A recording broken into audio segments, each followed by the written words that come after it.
Usa ka tribute matud pa ni Glyza De Castro ang collab nila ni Bayang Barrios nga OG nga mikanta sa Encantadia theme song. Samtang round 2 na sa The Clash Season 7 kung asa magpigi ang unom ka New Clashers ug unom ka Clash backers.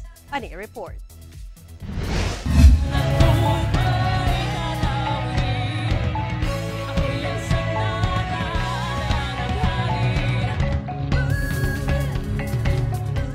Goosebumps ang hatod sa collab nila Pirena Glyza De Castro ug katutubong diva Bayang Barrios nga OG nga mikanta sa Encantadia theme song.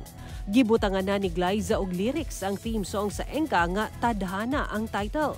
Sumala ni Glyza, inspired ang lyrics sa usa ka eksena niya sa Encantadia Chronicles Sangre.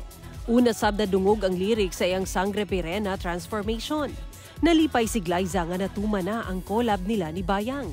Gikahinganghan niya ang setup nga dunay kulintang ug chimes. Gipaambit sab ni Glyza ang istorya sa Tadhana song kung asa nganong chant lang ang daw madungog. 2005, 2016, ang naririnig lang natin lagi is uwe, uwe. Tapos ano lang siya, in-explain siya sa akin ni Miss Bayang kung ano yung story behind it.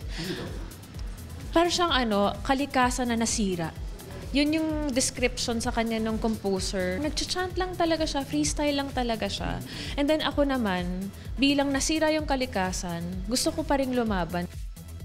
Samtang gikan sa 24, top 12 na lang ang maglaban-laban sa The Clash Season 7. Gilangkuban kini sa unom ka New Clashers ug unom ka Clash backers. Ug lakip sa Clash backers si Jong Madaliday from Cotabato City, nga lakip sa Clashers ni adtong Season 1. Pasok sab sa 6 Clash backers sila Vilmark from Pampanga, Nef Medina ug Tomby Romulo from Cavite, Bea from Baguio City ug Arabel de la Cruz from Laguna.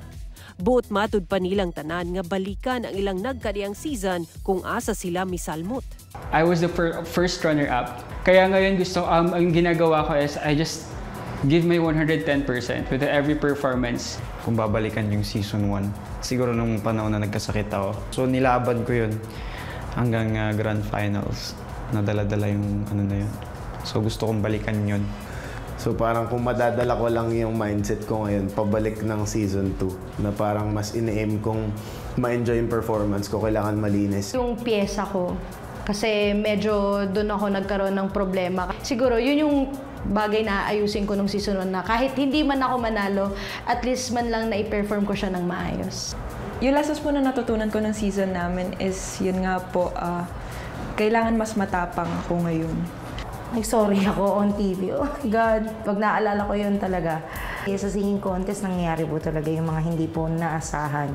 Kaya dead na po ako sa mga basher nun. Apan silang tanan, mas buutan awon ang future alang sa ilang first step on the road to stardom.